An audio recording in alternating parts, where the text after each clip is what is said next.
ভারী বৃষ্টির কারণে সাতক্ষীরার বিস্তীর্ণ এলাকার জলাবদ্ধতা এখনো কাটেনি। শহরের বিভিন্ন সড়ক, বাসাবাড়ি সহ পানি জমেছে সদর উপজেলার নিম্নাঞ্চলে। এ নিয়ে আরও জানাতে যুক্ত হচ্ছেন সহকর্মী গাজী ফরহাদ। আমরা ফরহাদের সাথে এখন একটু যুক্ত হতে চাই। ফরহাদ, যেমনটা আসলে দেখতে পাচ্ছি যে আপনি জলাবদ্ধতার সামনে অবস্থান করছেন, আপনার কাছে একটু জানতে চাই এই জলাবদ্ধতা নিরসনে কর্তৃপক্ষ কোনো পদক্ষেপ নিয়েছে কিনা?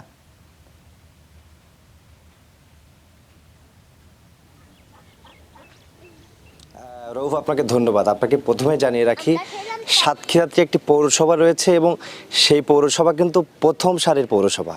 তো একটি প্রথম শ্রেণীর পৌরসভা, যেখানে ভারী বৃষ্টি হয়েছে আরও 10 থেকে 15 দিন আগে, সেখানে আমি আজকে দাঁড়িয়ে রয়েছি এবং আমি হাঁটু পানিতে দাঁড়িয়ে রয়েছি এবং আমি রয়েছি সাতক্ষীরা শহরের ইটাগাছা পশ্চিম পাড়ায়।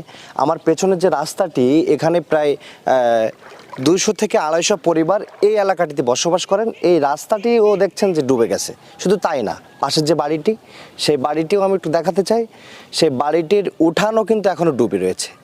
এরপরে আপনি যেটি বলছিলেন যে কর্তৃপক্ষ কী ধরনের ব্যবস্থা নিচ্ছিল, আমরা কয়েকদিন আগে দেখেছি যে এখানকার সাতক্ষীরা জেলা প্রশাসক সহ খুব ঢাকঢোল পিটিয়ে একরকম ওনারা সাংবাদিকদের খবর দিলেন। বিভিন্নভাবে স্থানীয় রাজনীতিবিদ সহ উপস্থিত হয়ে জলাবদ্ধতা নিরসনে ওনারা কাজ করলেন এবং আজ থেকেই অভিযান শুরু, এইভাবেই আমাদেরকে বলা হলো, সাংবাদিকদেরকে বলা হলো। আমরাও সেখানে গিয়েছিলাম, দেখলাম যে নেট পাটা অপসারণ করে ঠিক আমি যেখানে আছি এর পেছনে সাতক্ষীরা বাইপাস সড়কে এই কার্যক্রম চালালো। কিন্তু এখন ঝুম বৃষ্টি যখন হচ্ছিল, ভারী বৃষ্টিপাত যখন ছিল, তখন ডুবে থাকাটা স্বাভাবিক। কিন্তু এখন বৃষ্টিপাত হয়েছে আরও 10 দিন আগে।